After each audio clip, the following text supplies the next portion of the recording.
you're just tuning in, it's Fernando's Comedy Hour. Ooh, yeah. Hello and welcome to Fernando's Comedy Hour here. We got a special guest today. We got Guam Felix, comedian from San Diego, California, right? Alongside me, got my co-host, Che Espejo, and we got another special guest, JR Little Hater. Little hater. Little Hater, yeah, and he's like here today. We're here today, so we're going to interview. We moved studios, so we're in Hollywood today. We're at the Sunset Studios here at Deaf Noodles Comedy Club. Comedy podcast studios too, so this is our first time here.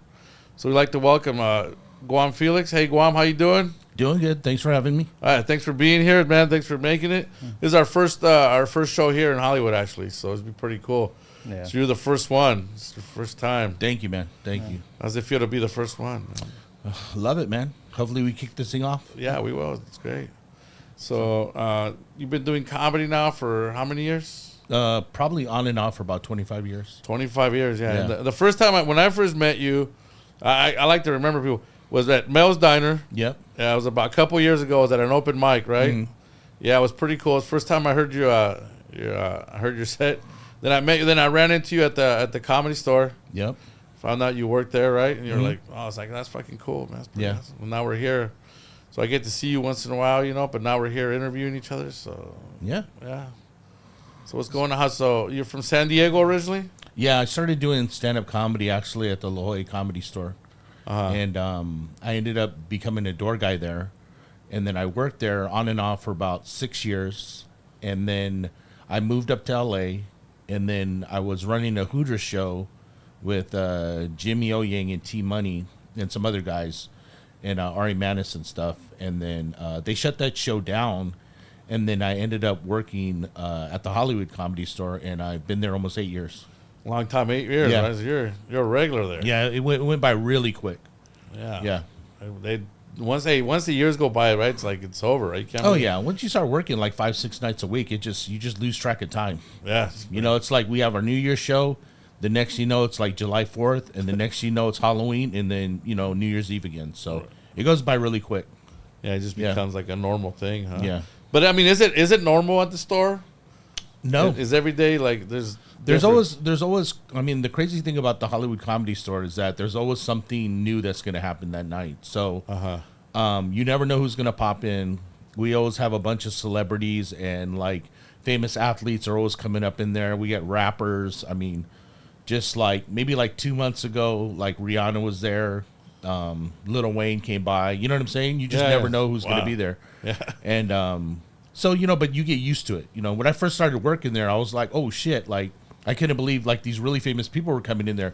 But after a while, you see them so much, it's like it's not even a big deal anymore. Yeah, because most of them live around here, right? Because they have to live around here because, everything, all the work is over here, right? Yeah. And I think the main reason why they love to come to the Hollywood Comedy Store is because we just kind of, like, leave them alone. You know what I'm saying? Yeah. Put them in a booth, let them have a good time with their friends or their families or whoever they're with, and then then if they want to hang out, they can hang out. Yeah, that's what I mean. I love the comedy store because it's so relaxed. It's chill. Yeah. You go there, you tell them you're a comic, they let you in. Yeah. You get to chill out, and just as long as you're not bothering people. Oh yeah, I think you're good. But that's a cool thing. I that's what I love about it because it's different. It's like there's one you go there and it's like you just be relaxed and be yourself. That basically is the hangout. I always tell the comics because a lot of times I work the patio, so I try to tell like the new comics, hey, the rule is that if we do have room in the back, we'll let you guys hang out and watch. Right. But the problem is that most of the shows have been sold out, so there's just no room for any comics even to hang out. Right. Yeah, exactly. Well, so, you gotta paying people come first. This is how it is. Yeah. But I mean that's one of the cool things, and as soon as it gets like later. Like during the night when it hits like 11:30 whatever, that's like the spot that the comics always go to just to hang out, so that's why the patio sometimes is packed. Like even like last night I was there and it's like 12:30 and the patio's packed just with some customers, but mostly comics hanging out, talking shop. That's like a really good place to like network and meet other comics to do other shows. Yeah, so let me ask you. Before the pandemic, they used to have the open mic on the potluck on Mondays. Yeah. So we'd have like a line of comedians come in. Oh yeah.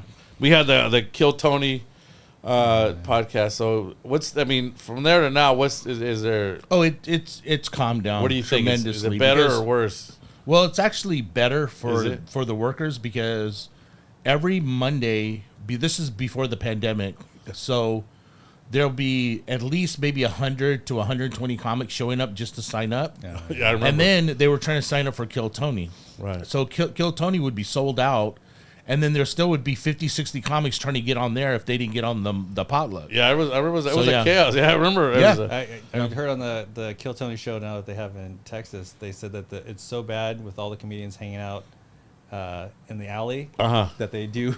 They have like a separate show, like just set up impromptu, like in the alley. Oh, yeah. really? Yeah. Oh shit. Yeah. A lot of people are flocking to Texas, right? To Austin. Yeah, I mean, they have right now. They have a really good scene out there. I used to live in Killeen a long time ago, so I have experience with doing shows in Texas and in Austin and stuff. But basically, it's like half the staff from like the Hollywood Comedy Store. They're like working at the mothership now. Oh, really? With Joe Rogan, right? Yeah. So Joe took like half the staff, half the comics. You know what I'm saying? Some of the old door guys that were here in Hollywood, they're the comedians over there now. Oh, So, it's it's like takeover. Yeah, and the mothership, that's the hottest club in right now because it's new. Joe Rogan gets all the best comics to stop by and do shows there. Yeah. And it's basically they're like the Texas version of us. Right, and he's got the money. Yeah, of course. Yeah. He's got the money to do it right now. Yeah, but who doesn't want to do Joe's Club? Think about it. If somebody's doing a show I would in love like to. if somebody's doing a show in Dallas or San Antonio or something, they'll be like, "Hey, look, I'm going to fly up to Austin. Let me go do a set at the mothership." You know what I'm Right. saying? And then they're basically doing the same thing that we're doing here, where just the lineups get It's crazy. just basically the comedy store in yeah, Austin. yeah, basically. It's kind of funny yeah. because then you look at some of the comics that aren't doing the mothership, and you're like, and then because Joe runs the mothership, that there might be some kind of personal issue. Oh, with yeah. the comedians. Yeah. So I mean, the one thing that the best advice I try to give to comics is that you got to remember that you're kind of marketing yourself. Like you could be a hilarious comedian and you kill all the time on stage, but if you're an asshole, nobody's going to want to work with you. Right. Nobody's going to want to go on the road with you or fucking even have you around the club. You know what I'm fuck saying? that guy, right? Yeah, exactly. So can I ask you, having worked at the comedy store, like, is there any particular comedians or people that you've run into a handful of times that have I think the comics, all the comics that are pretty much like famous and have already made it, they're like still very professional and they're really nice to the staff and everybody. Yeah. I think we get more of the bitter comics that haven't figured out why they haven't made it. But yeah, You know what I'm dude. saying? Okay, yeah. Oh, dude, listen, I get a lot of comments. I've been doing this 14 years. Why not? Yeah. I was like, bro, if you're gonna be bitter, just get the fuck out. Yeah. Like I said, because it's like anything. It doesn't matter if we work at Walmart. You know what I'm Yeah. saying? If we're trying to work at Walmart and then some guy shows up and he's like, well, I worked at this Walmart for 10 years and nobody cares. It's like, you're treating everybody like shit. We don't want you around here, you know? Right. Yeah. Well, and also another, I always say, like, look at all these comics that, like Kevin Hart said, right? And I keep saying, I repeat this a lot, but he says it took me like 16 years to become an overnight success. Yeah. So sometimes, not every, I say just, another thing is like, people ask me, well, why do you do this shit for free, right? I'm like, well, why do you pay for college? Yeah. Right? You're Yeah. paying for college to learn something new, to pick up a skill. This is the same thing as college. You're going to college, you go on stage, you're picking up. Yeah. You're learning from the best if you get to work with really good comedians. Like guys that have been doing this 25 years. Guys that have been here 20 years, 30 years. They have something to tell you. There's always something to learn from somebody. So when you're doing it, technically, you're going to school here. Because every day you're working out.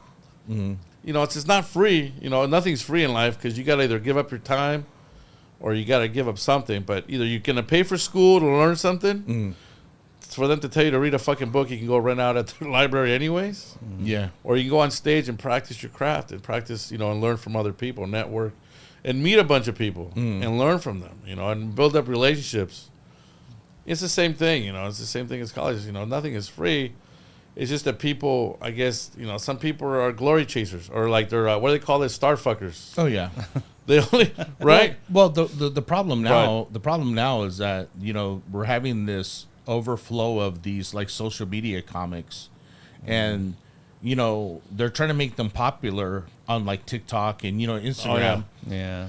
But look, I've been in the business 25 years. So if I'm on TikTok and I see this comedian and they have 5 million followers, I'm like, how did you get 5 million followers? Yeah. I've never even heard of you before. Right.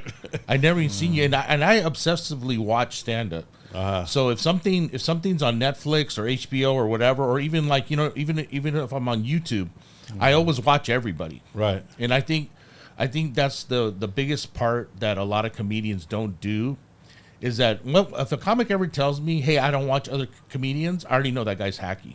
Right. Because if you're not watching other people, Really? you don't know that you're doing other people's jokes. Right. No, that it's true, because You you know gotta what I'm watch. You watch comedy because it's true. You gotta watch other comedians because you're like, fuck, that joke's, you know. Yeah. Because there's a thing called parallel thinking, right? Yeah. Yeah. But you know, you're like, well, that guy's been doing that joke for 10 years already. Maybe I should change. Yeah. And that sucks. Yeah. It sucks. Like fuck, you know. You're like, well, I better call him and tell him to stop doing that joke, because, you know, I'm doing it now. As someone But you can't. someone that's not a comedian, I can relate to that, in that I've come across other musicians that would say, I don't listen to other musicians because I don't want to be influenced. It's No, Yeah, that's- that's- it makes yeah. they're Makes no fucking afraid that sense. if they start listening to other musicians, somehow their own personality will get like completely erased, and they'll immediately start playing like right. Yeah. Like, oh my god. It's like I wish it was that easy, but no, it's No, you got it. I mean, everybody. We're all influenced. I think we're all doing comedy. We're all whatever we're doing in life because we got influenced by somebody well, else. there's that saying, well, you know, and I'm totally gonna mess it up. Is you know, a artist, you know, when an artist takes from, you know, borrows, plagiarizes from one artist, it's stealing. But when they reference multiple artists, it's called research. You know? yeah. So it's you're always, as an artist, you're always influenced Of course, yeah, by you're other right. artists. Yeah, yeah. And then obviously you don't try to imitate. And it's You- the you same try to- chords anyway, yeah. right? I mean, You try to take that. You try to take that into you're a musician. consideration, your own material, and You're a musician. well, right? I used to be a musician. Well, I used to play bass. But now I work as a graphic designer. So as a graphic designer, you're always looking for inspiration. From yeah, other, you're always from looking at other artists, sources, right? But you're not trying to copy them. No, but as you a- look for influence. You look yeah, for like, yeah, yeah. It's like I'm not like, oh, I don't look at other artists because I don't want to be influenced. Yeah, That's it's bullshit. yeah. Yeah. Well, Guam said something that I found interesting. You said that you see a lot of like TikTok stars or people that do TikToks and they have large followings and they try to do comedy. Yeah. And some of the people that I've seen, it doesn't translate well. I mean, like, what do you think about people just because they're big on TikTok and well, then they because try they to put do comedy? a lot of them because they put asses in the seats. You know, what I mean, they bring people. Yeah. So the clubs are like, yeah, fuck it, they're gonna spend money. Yeah, I'm gonna make money on you. I mean, But I mean, like, but then you know, the club's gonna provide you a format, a place to perform. Now it's on you to come through. So the club, you know, if people keep filling the seats, they're like, fuck it, you know what? He sucks, but people keep coming and buying the stuff. Yeah. So somebody likes him. But if you got 5 million followers and then, you know, you fill up say, you know, you do a show at the store and then it's like everybody's there, so the house is packed, and you go there and you suck, and then the second time you're like 50 people show up. It's like I think then it's on you. Now it's on you. I think there's to there's an allusion to the idea of followers or likes, because Oh, it's fun. Yeah, it's easy to click a button and follow somebody, Right. or like something, but to get them to like Actually come out to a physically come show, out? to actually go. yeah, or buy Another your thing too is material, algorithms. I think when you post, like, I think 10% of your audience of your life actually get to see your stuff Yeah. because of the algorithm. So, like, say sometimes if you post something and you get like 40 likes, that means that's like 10% of what your followers, right? So they're like, okay, so not everybody saw it. Yeah. Well, you try to tell yourself that. Maybe not numbers- everybody else liked it. I will hold up. I bring this up to another comedian, and this is, you know, I always look at everything like math wise. So if you think about it like this, like there's all these TikTok people, right? And they're sitting there and they're acting like, oh, I have 1 million followers. I have 2 million followers, right? On TikTok, on right? TikTok, You're a TikTok comic. Yeah. So there's 360 million people in the United States. Right.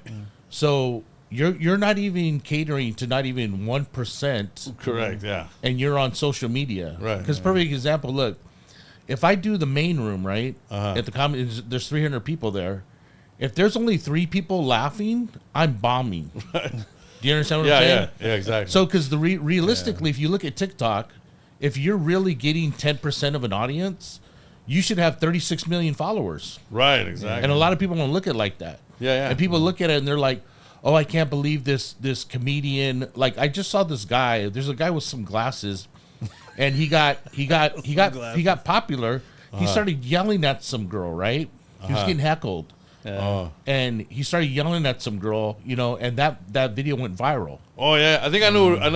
But this is the problem. If you watch some more of his videos, like every third video, people are heckling him. And they're saying shit like, you're not funny. Dude, seriously, over my lifetime, I've done over 3,000 shows. Yeah. And I think only maybe 10 times somebody yelled out, you're not funny.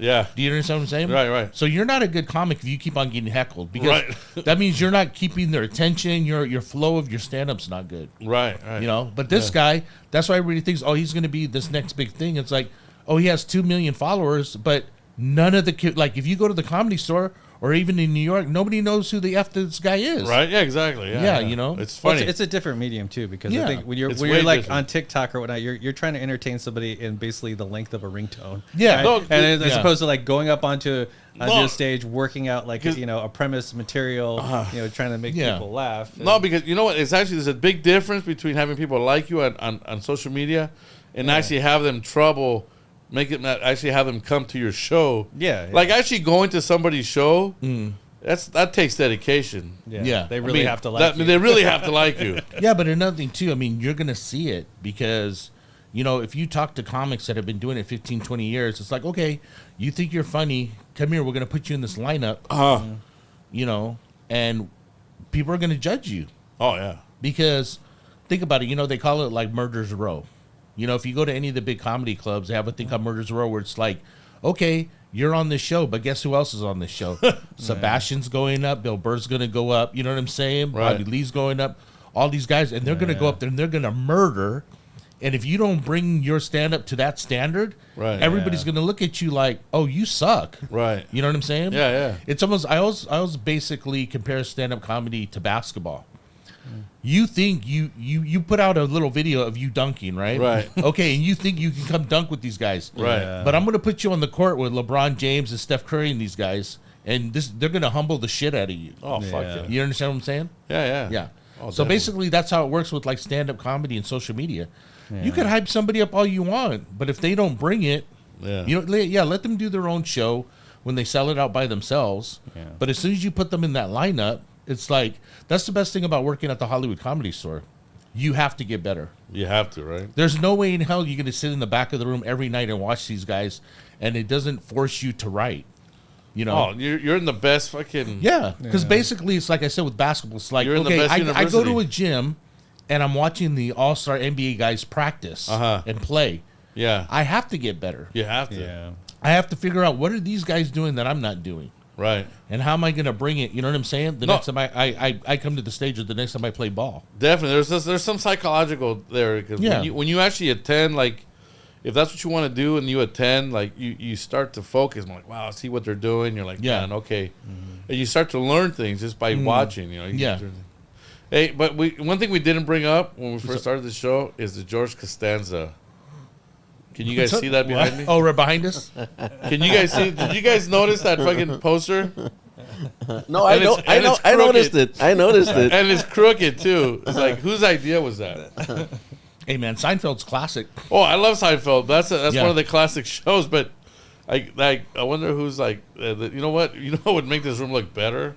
A half-naked, Poster bald, of fat fucking George dude. Costanza. It's for inspiration. Yeah. Hey, you know what? That was kind of like the joke that he was a fat dude, but he's really not that fat, right? When you look at that picture, He was but just stocky. that was just the thing, right, on the show. He was short and stocky. He's like a Midwestern swole. How about that? Just like this. Yeah, he's a hunky. He wore. Remember Huskies from Walmart? He's husky. There we go. Remember? No, Kmart used to have Husky pants. Did you guys ever wear Huskies? Hell yeah, man. Remember those things? Those things were bulletproof, dude. I know. They had that big label in the back. Husky You pants. do like stuntman work with those clothes on. Yeah. Fall off a building or a truck and you'd be okay. Yeah, dude, those things were like Ridiculous. kid tough, man. They Yep. were like anti kids. Ah, dude, that's fun.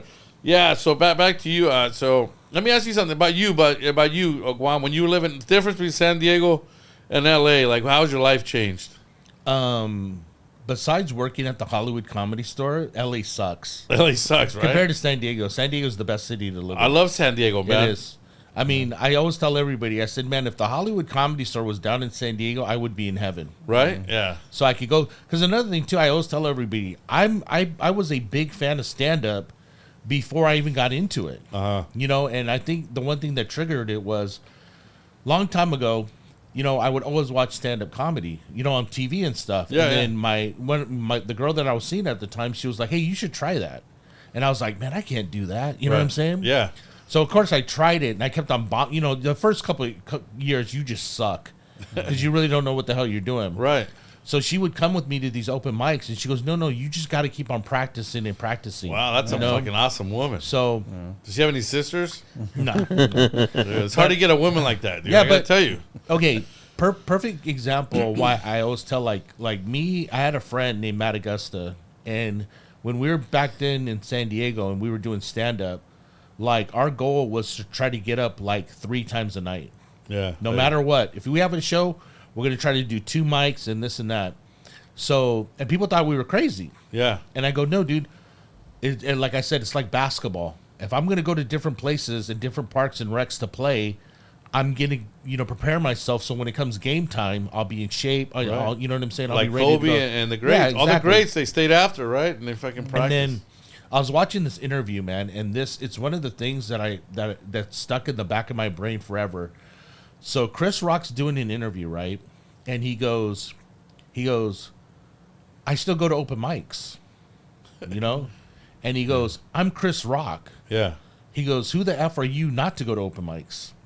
Because there's guys here in LA, they're like, oh, I don't mess with open mics no more. Right. I'm like, who the hell are you? Exactly. You know, unless you're headlining a bunch of clubs, I get it. Yeah.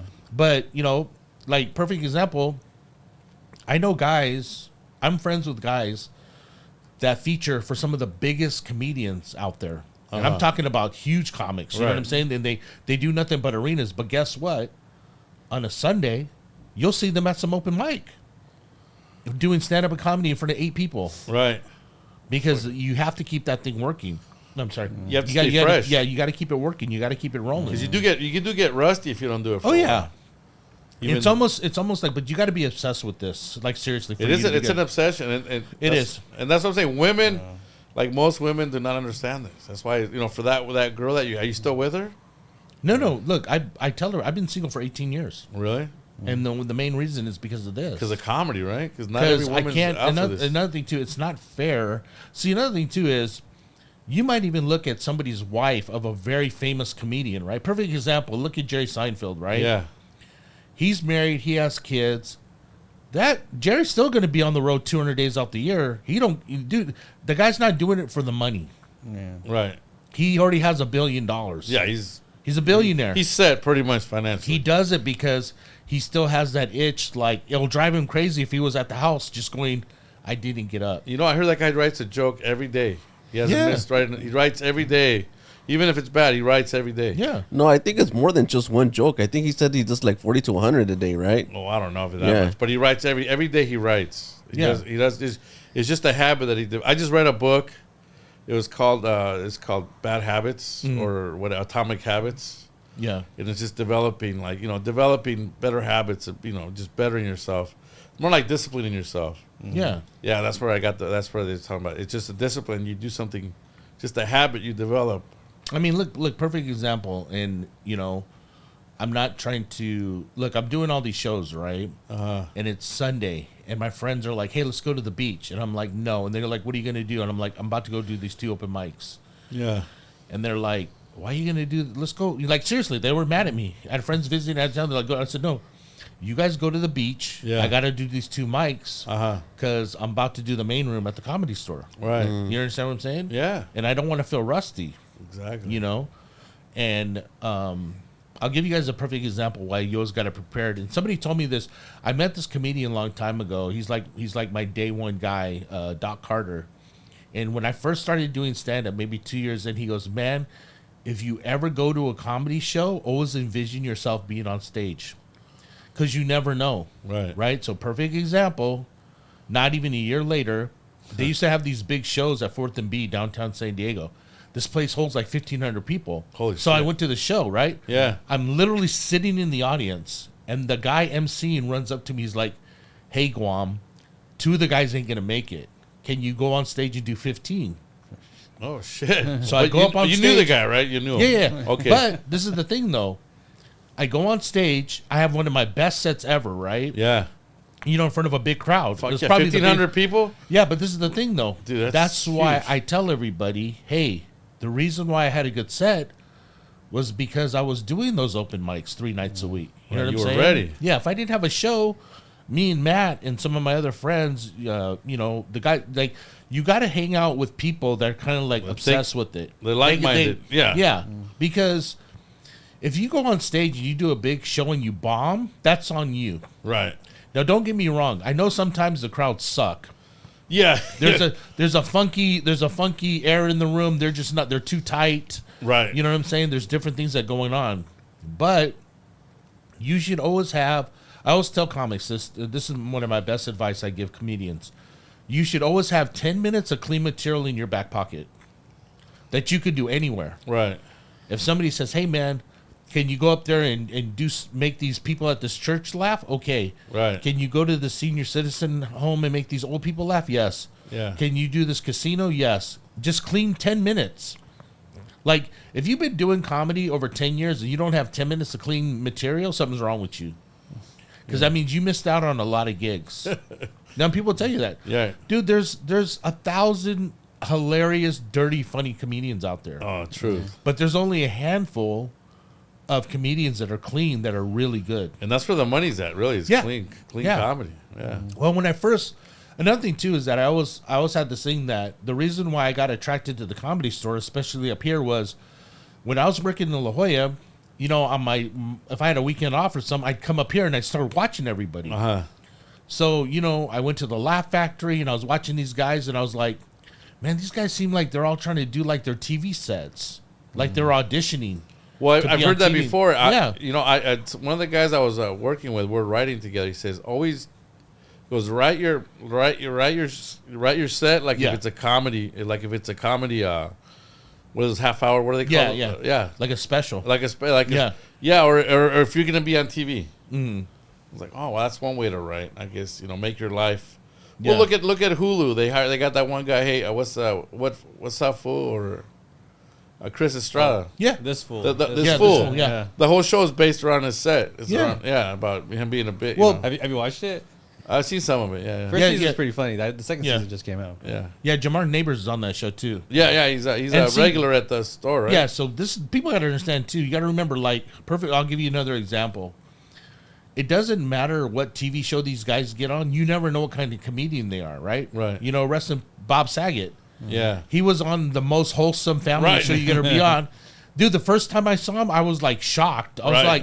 like, this guy's one of the dirtiest fucking comics I've ever seen in my life. Dude, yeah. And then he's doing all this dirty shit here in Hollywood. And then he goes on set and he's like, "Hey, girl," you know what I'm saying? Right. He's like, I'm the dad, you know. And Yeah. it was so crazy to watch that shit. You know what? That's how I found out. Well, first time I heard of him was on TV. Yeah. Like, oh, this guy, you know, and then videos. I think he was doing the videos, right? Yeah.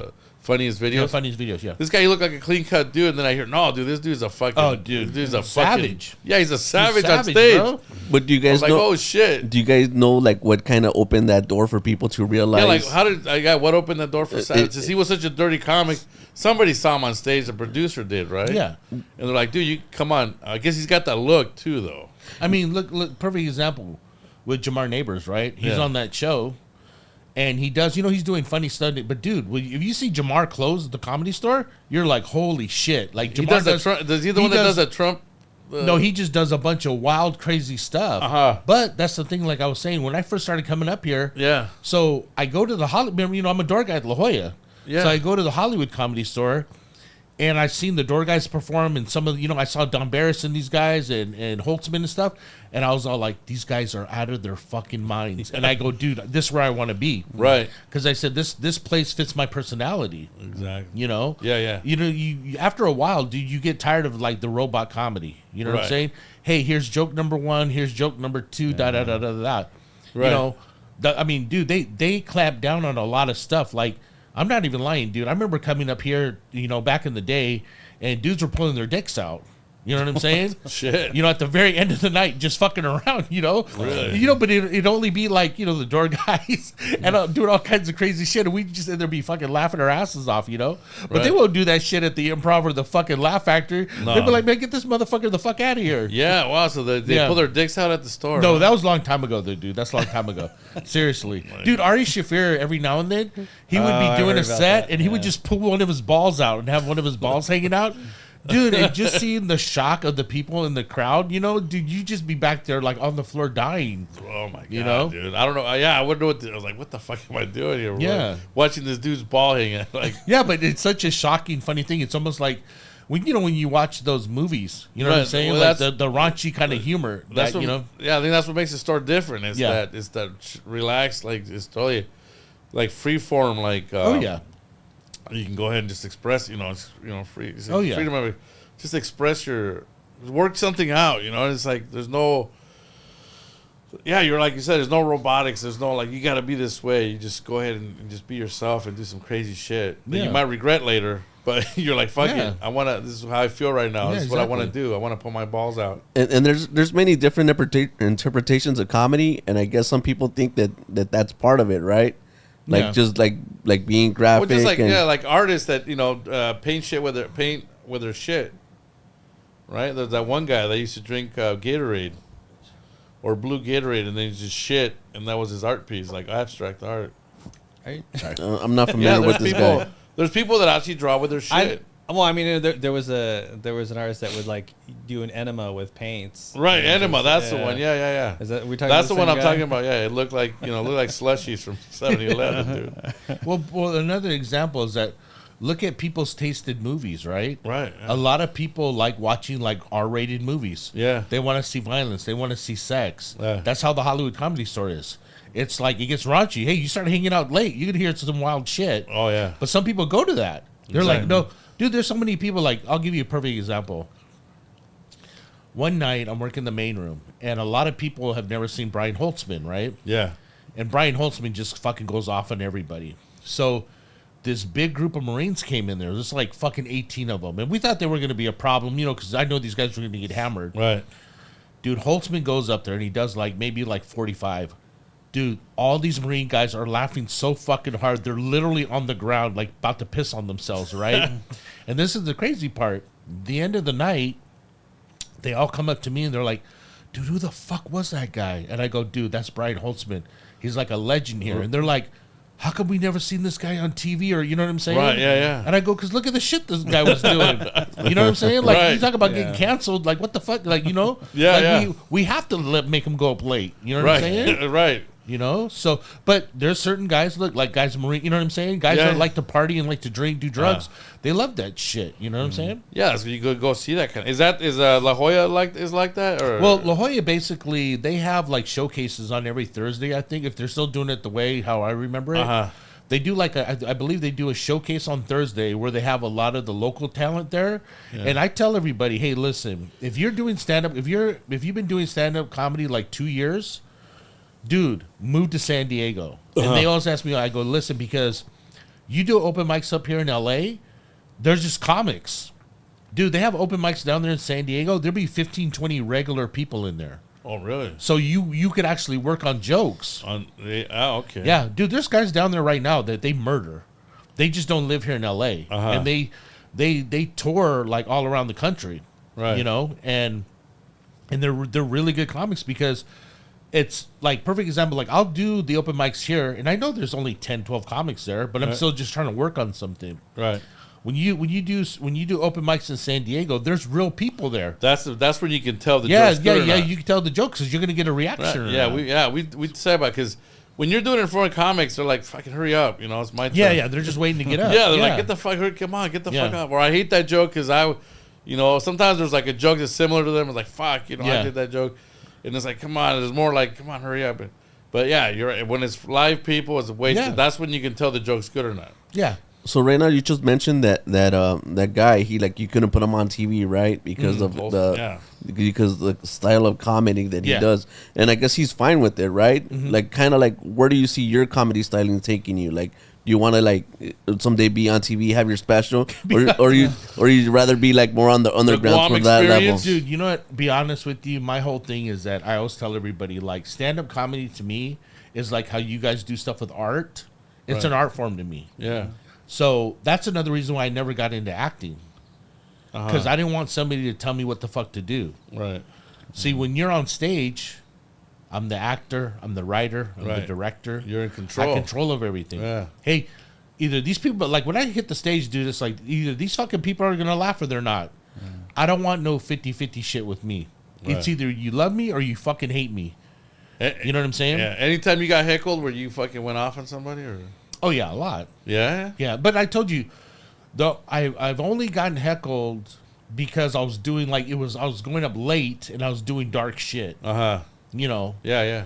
And you know how that is. It's like it was like a writing process. It was like, okay, I think this joke I have about drunk driving or this abortion joke's really funny. Yeah. Fuck, I'm look, even last night I'm on stage. It's 12:15 in the morning. Of course I'm going to do something. You know what I'm saying? Right. You get I'm gonna throw it out there. Yeah, Let me see yeah. if this shit, if somebody's gonna bite, if they're gonna laugh about this shit. Right. And the comics are always watching each other too. So we always kind of like, as door guys, we always help each other out. Because I do that a lot. Like if I see a really good bit that a comic's doing, I go, hey, dude, keep that shit. Right. Yeah. And work. You know what I'm saying? Yeah, yeah. Don't keep on doing that bit. That bit's fucking hilarious. You know. Yeah, yeah. But everybody bombs. We all. I've seen. Yeah, everybody. Yeah. Right. Everybody. Yeah, bombs. I fucking bomb. I mean, think about it. I think in the past 8 years, I've probably done I've probably done at least 700 shows at the Comedy Store alone. Fuck. Hey, any big comics there like that? All of them. That bomb there? No. There's perfect example.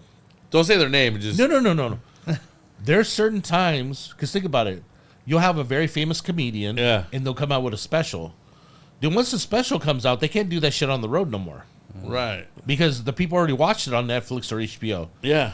So what they do is they'll start popping in the belly room.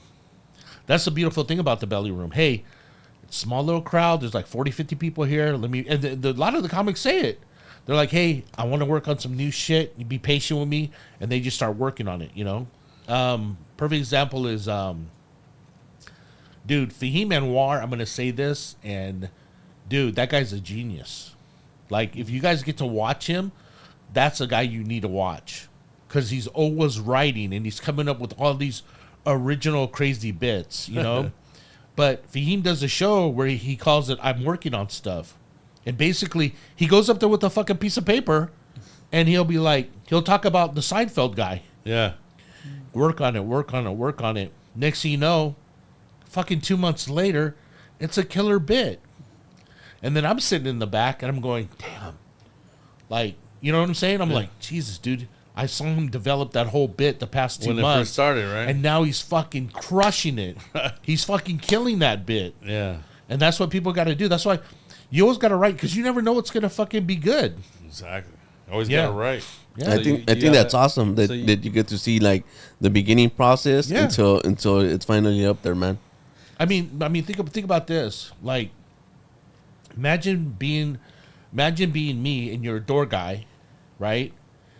Then, you know, dude, I'm sitting in the back of we're in the back of the main room, in the green room, right? Yeah.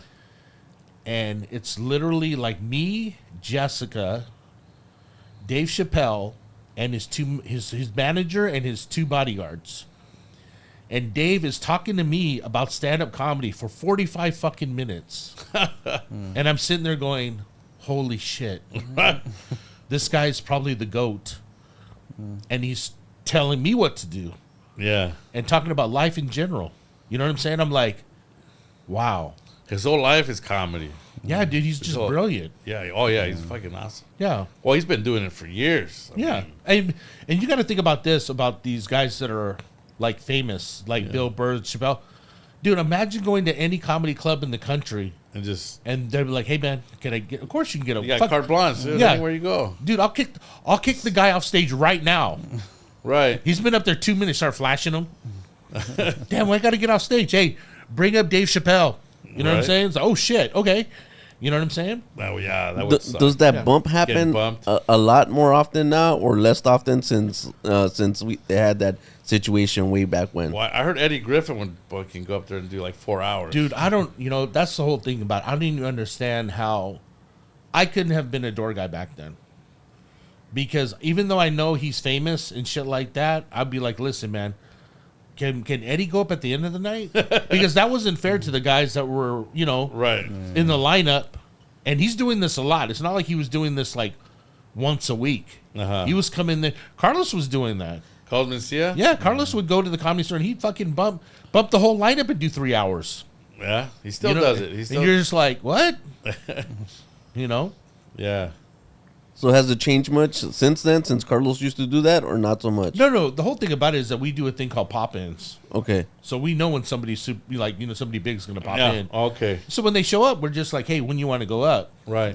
With something with Dave is that, hey, hopefully Dave goes up later because we know he might do 2 hours. Right. You know what I'm saying? And that's not fair to the other comics that are there. Yeah. I would never do that. I don't give a damn how big I get. Right. I would never do because I already know guys. That's all they're thinking about the whole day.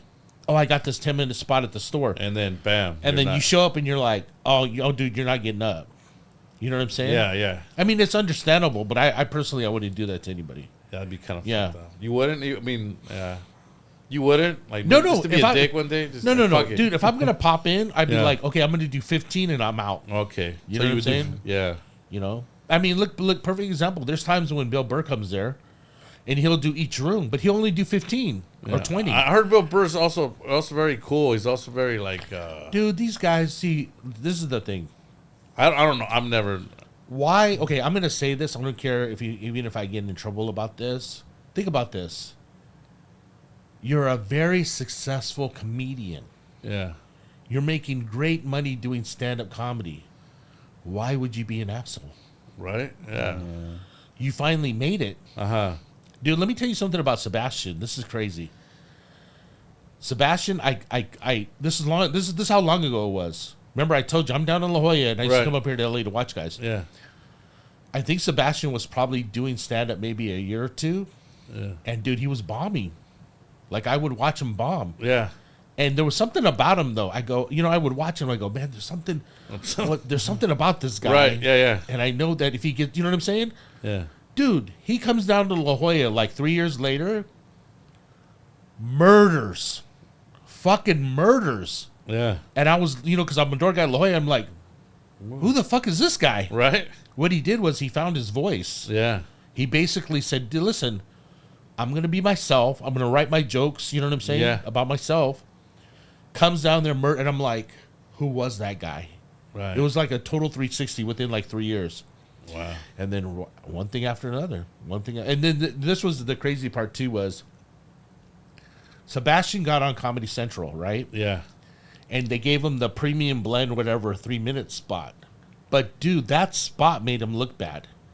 Because Sebastian's one of those things, you got to see his full, you know what I'm saying? Yeah, watch this whole thing. Yeah, you can't watch 3 minutes of Sebastian. You need to see him tell the whole fucking story or do his whole bit that takes 10, 15 minutes long.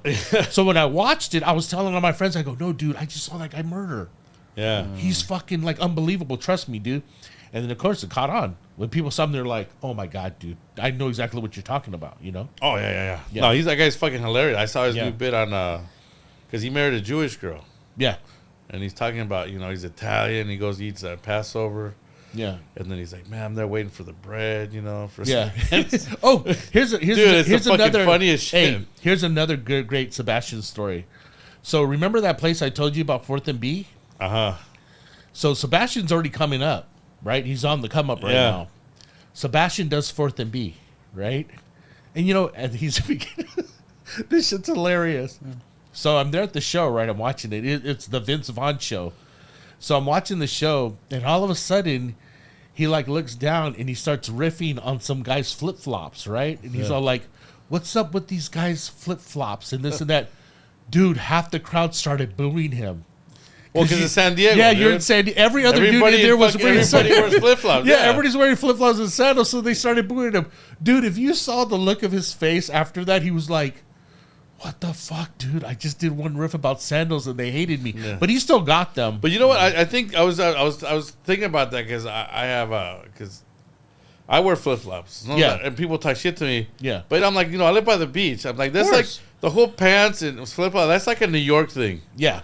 Like it's like hey, what's up? They're more like pants and shoes. Over there. Yeah. This is the beach. It's like so. It's like a big. It's like little difference.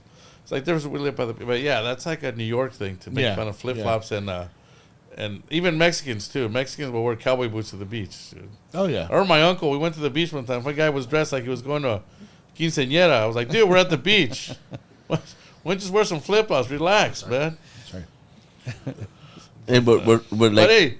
We got a couple minutes left. We got more about you. So San Diego Mexican food versus LA Mexican food. Dude, Any I'm difference? gonna say this. I don't give a damn if we have to fight. I will fight you to the death, dude. San Diego taco shops are the best taco shops in the whole world. Oh my god! No. I'm sorry, telling you right bro. now, dude. I've been I've been to 100 different cities in the United States, and I always tried the Mexican food, dude. Unless there's some hidden taco shops here in LA that I haven't been to, they're probably in the hood. Right. Like, I don't want to go to the taco shops where the dudes got tattoos on their faces. But, dude, everybody that goes down to San Diego will tell you that they love the taco shops. Okay. I think you gotta watch my show, bro. Yeah. Tacos and workouts on YouTube. No. But this is another thing, too. And I will, but this is the thing. And I don't know if you guys are going to agree with me or not. Well, because San Diego's closer to Mexico, so you got more of that. Dude, and another thing, too, we're talking about portions. Right. Okay? Dude, you go to San Diego and you order a burrito, the thing's this fucking big. Like, you know what I'm saying? That's one burrito. That's what I'm talking like, about. you know, that's what I'm talking about. Yeah, dude. So, dude, the first time I came up here and I went to some, little taco shop here in L.A. Yeah. Dude, the burrito was like this small. I wanted to throw it at the lady. I go, what the hell is this? You gave me a chimichanga. I ordered a burrito. She goes, no, that's the burrito. I said, oh, hell no. No. Yeah. So, top five foods. What, for me in general? Yeah, for you. Like, it was Mexican. Okay, Probably let's see. What's your top? Top five? Yeah, top Okay, five. Top from the 5 down. Well, let's go. It's easier if I say number one. All right. Of course, Mexican food. Okay. If you spend most of your life in San Diego, you're gonna love the taco shops and the Mexican food. I could eat that all day. Fuck yeah. If I was down in San Diego, I'd be 350 pounds right now. Japanese, because I love sushi. I love sushi. Sushi's good. Probably third Italian. I love Italian. I could eat lasagna. I used to work at an Italian restaurant. Yeah. So, dude, I just eat that shit all day. The meatballs, spaghetti. Oh, dude. But okay. Pizza. Since we're talking about food, we gotta lay this down right now. Okay. Let's do it. There's nothing beats home cooked food. Right. It doesn't matter what ethnicity you are. Yeah. I love the taco shops, but when I go to the fucking Mexican barbecues and they're throwing the carne asada on the grill, nothing beats that shit. Right. That's you know the what best. I'm saying? Yeah, that's the best. Uh-huh. Same thing. And any like perfect example. Like I love Italian food, right? But if Yeah. I go to my Italian friend's house and the grandma and the aunties are all cooking, dude, you're gonna leave in a coma. Total different. Yeah, it's a total difference. Total different fucking. Dude, they're cooking from 6 a.m. to 6 p.m. Seriously. And it's just, you know what I'm saying? It's a whole thing. It's a whole day thing, right? With Italians. Yeah. Well, then, so I'll go Italian. Another thing, too, I'm going to say island food because I'm a Pacific Islander. Okay, Islander food. So yeah, but the thing about Pacific Islander food is just that, I'm just so used to eating it. I want to try something different. What's the top 3 Pacific Islander foods? Well, number one, just the barbecue. Okay, barbecue. So the barbecue is basically, you barbecue chicken, the pig, whatever, and this is the barbecue. And then all Islanders, we eat rice. We love Spam. Yeah. We'll kill Spam. Yeah. We'll eat Spam with anything. So then that's probably 4. And then probably 5. I'm probably just going to have to go with something simple, probably just like Chinese food. Chinese food? Yeah. What about burgers, dude? Where do you put burgers at? Well, it's so common. Yeah. And, people, there's so many burgers out there. Oh, I know. And then you got to pick perfect example, there's a big war. People want In-N-Out or they want Whataburger. And it just depends on where you were raised. Have you tried Whataburger? Yeah, I used to live in Texas. So what do you think about Whataburger? I mean, it's good. Yeah, but this is the thing, though. You can tell Whataburger between In-N-Out's more healthy. Right. Believe it or not, they're burgers. I used to work there when I was a really? kid. Yeah, when I was a kid. I like In-N-Out burgers, but their fries are trash. What? In-N-Out fries. Get out of the room right now. fries No, are I'm trash. kidding. No, You don't like. You I've don't had like Whataburger too. You don't Whataburger's like, okay. Dude, you don't like In-N-Out fries, Nah, dude. I don't like them. Come on. No. Well, you like I said, it depends on where you grew up. Yeah, exactly. Like every state has their bomb, whatever burger place. Yeah. You know, like, hey, where's the burger? Oh, you know what's really good too? Is I like those mom and pop burger places, like Yeah. Steve's or let me tell you, look, Larry's. like, Larry's hey, Burgers. I got to tell a quick story really fast. When I first moved to Texas, right? So I first moved to Texas, and I'm talking to this guy in the military, right? He goes, "Hey, man, listen, they got all these fancy barbecue places here in Texas, you know, this and that, these bars and grills, whatever." He goes, "Dude, trust me." He goes, "If you're ever driving down a road," he goes, "if you see an old black man with a rusted ass barbecue selling plates for like 10, 15 bucks," he goes, "Trust me, try that shit," right? Yeah. So at the time, I'm driving with my wife at the time, right? And I go, "Babe, I'm gonna try this shit." She goes, "You better not eat that. You're gonna get sick." I go, "Fuck it," right? So I pull over. Old ass black guy. He's probably like 80 years old. Now you know he has the shit. That motherfucker pulls out a mop and starts throwing that shit over the grill. You know, with the sauce. Yeah. Dude, that was the best barbecue. To this day, I'm 51. I said, dude, to this day, I haven't tried a better barbecue. Really? And I asked him, I go, dude, how come you don't start a restaurant? He goes, dude, I make so much money tax free here on the corner. Yeah, why- he goes, why would I go? Why would I? He goes, dude, I'm making $200-300 a day doing this shit. Free, right? Yeah, free. Why would I Yeah. fucking spend a bunch of money on a restaurant? Yeah, and he's rent like, dude, and all that stuff? he goes, I prep all the meat before. Yeah. I come out here, dude. He goes, all my shit's gone in 2 hours. Oh, dude, that's I bet. Yeah. That's so good. Yeah. Well, there's, You know, there's a lot of those taco stands like on the street. Oh, yeah. On the sidewalk. Yeah. There's like Yeah. like I live in San Pedro, and they're popping up all the time. There's one that does specifically like churros. Yeah. And like fried plantains and whatnot. It's, oh, man. Hey, don't get good. it. Hey, you guys, don't get it twisted, dude. All those Mexicans are making money, dog. They're all yeah. making It's money. so funny because people try to look down to them and like, oh, you're so poor. Nah, dude, they're killing it. Oh, because That's all tax free. it's all tax free. It's all tax free. and they're not paying rent or Yeah, nothing. exactly. Just pull that card up, make a quick $100 and get the fuck out of Rent is all through the roof anyways. Yeah. Rent, it's fucking ridiculous right Yeah. now on the rent. So yeah, they're like, fuck it. You know what? There's always, hey, that's how we are. It's the nature of the beast. We're like, all right, Yeah. you know, we're gonna gravitate towards what's cheaper. there. You know what? He just When it gets too expensive. He just made a valid point. It kind of reminds me of like the people in Las Vegas where like you have to tip them, and then you're like thinking, oh, he's just the ballet attendant or the guy that gets your bags. I asked one of the guys, oh, you make like $200 in tips a week or something. He got pissed, and he told me how much he made. He made like $80,000 to $90,000 a year. Yeah. And I was like, Tips whoa, yeah. Oh, And I was yeah, like, dude. whoa. You know, look at those old New York restaurants, those old steak restaurants, old steakhouses. Those waiters have been there for 60 years. Yeah. Dude, those guys are fucking millionaires. Dude, They make so much- door guys, those doormen Uh-huh. that in front of those big buildings fucking make a killing. They make a killing, dude. That's where they make Dude, all you their got money. everybody, especially the guys that stand in front of the restaurants, Yeah. or the bars. Dude, there's people going up there handing these guys $50, $100, Right. And that's just one dude. Yeah. You get 3 or 4 of those guys do that a night, dude. You're walking away with $600 in tips In your pockets, dude. Yeah. Free and clear, dude. and people are making fun of that guy for opening the door. Right, yeah. I'll do but- that shit all day. You gonna give me $500? Dude, where do I sign up? Exactly. They even have a I'm starting to union, reassess dude. my life Yeah. choices. They even right have a now. union, dude. Well, I think about it, but now we're going into microcurrency. So like Yeah. the digital currency, where they're gonna micromanage everything you make, dude. I know it sucks. It sucks, right? Pretty What soon. else? What are you talking about? Well, they're gonna get rid of cash. They're gonna eventually go. Yeah, into they're digital trying currency. to. I don't think they're. Yeah. I don't think they're going to be able to though. So now, yeah, well, that's what I'm saying. But you know, before it, right now everything's like, you know, you go to stores now, like they don't take cash. You gotta pay with credit card. Hey, but check this out. You know how they say they're trying to do It that? happens, Jay. What are you going to do if there's a power outage? Oh, dude, exactly. There's What we're happens not- if? Dude, this happened before, dude. They had a big power grid thing that happened like 10 years ago. Uh-huh. And the whole, like, Southern California and the whole state of Texas had no power for like 18 hours. Right. So what are you supposed to do? You're fucked. You can't pay shit if your phone don't fucking work. Exactly. I think it's Yeah. just cryptocurrency is probably what we're talking Yeah. about. Like where No, it's, well, no. it's like you physically do not have like any kind of currency. It's like Well- literally just No, what do you? cryptocurrency. Digital currency. Yeah, we started that thing too late because we got 5 minutes. Can No, we I'm go just saying- over or?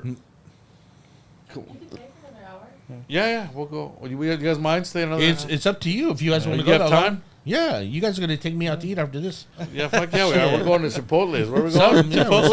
I don't care where we Get go. some real Mexican food. We're gonna wherever. What's good to eat around here in Hollywood? Bro? Anything, man. We'll go eat somewhere. All right. Fuck yeah. We know our fat asses. They see us walking and they be like, "Oh, these guys." Hey, look, listen. You say food around me, like I'm there. Dude. Yeah.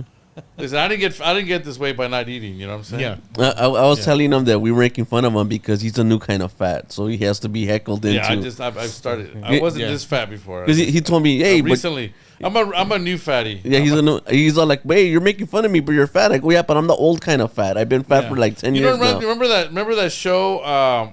Remember that guy Rerun on What's Happening Now? Yeah. No. What's happening now was where that it was. What's happening? Yeah. Let's go. What's happening? Remember Rerun was chunky. Yeah, He was a breakdancer. Yeah. And remember what's his name's mom was real fat. The dude with the glasses. Roger. The dude. His mom was super big, right? But Yeah. she would always make fat jokes about Rerun. Yeah, I know. And I was always that kid. I was like, wait a minute, she's fucking fatter than Rerun. Like, Yeah. like nobody sees that. They're funny jokes, but I'm like, dude, she's huge. Oh, so, hey, I gotta, since you brought up that. Listen, when I used to live in South Carolina, right? Yeah. Man, people don't understand. There's like. I just found out we do have another booking, so we can't. Oh, okay, we got 4 minutes. Yeah, it's okay. Yeah, That's we'll fine. wrap it up. All right, let's You wrap want it to up. do your man. shout outs or whatever about the what do you got to do? No, you go ahead and talk. So you're talking about South Carolina. We'll finish your story, then we'll go. Yeah, just I tell everybody, listen, if you're visiting anywhere in the South, you have to go to like one of those soul food places and try it because a lot of people never try soul food. And I'm talking about deep South, like Right. if you're like in Atlanta, South Carolina, North Carolina, Florida. That's where you the try- real- Yeah. That's go to one of the little mom and pops places. And go Hey, try listen, the soul if they're food. giving you bread out of the bread bag, Dude, that's it's the best so food. good. Oh my god. That's the best barbecue, dude. Hey, listen, my first experience with barbecue was my friend Lamont's dad took me to a little hole in the wall in Lenox. It was called Hodges Barbecue, Yeah. and it was right next to You Buy We Fry. Yeah. It was a little place like this big, old man too, Yeah. old black dude, but dude, he gave us the best fucking barbecue I ever yeah. had in my life, dude. All right. That sounds And that good was right it. now. Barbecue. All right, guys. Well, that's it for the show. Thanks for watching.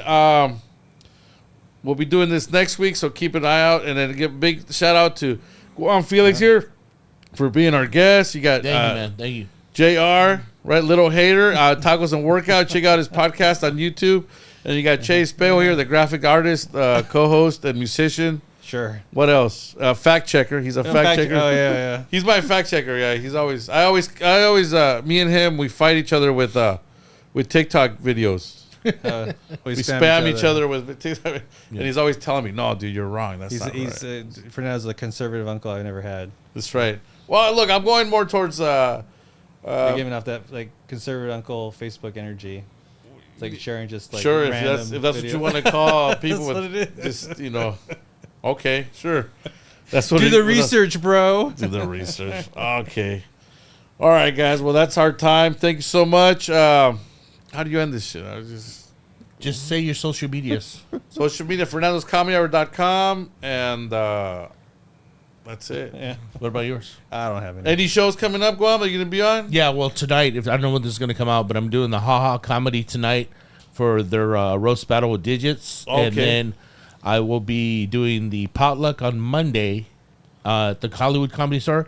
And then I'm roast battling Tuesday night, 10:30 in the Belly Room. In for the roast belly room. battle. So remember, this Monday is coming tonight at the Ha Ha. Yeah. Roast battles. Tonight at the Ha Ha. Monday night at the, he's doing potluck. And then Tuesday night, the belly room roast battle. Roast battle. Who you battling? Evan Warner. Evan Warner, watch out, bro. Guam's coming for you, man. All right, ladies and gentlemen. Thank you so much, and we'll see you on the next one. All right, guys. You guys want to say goodbye?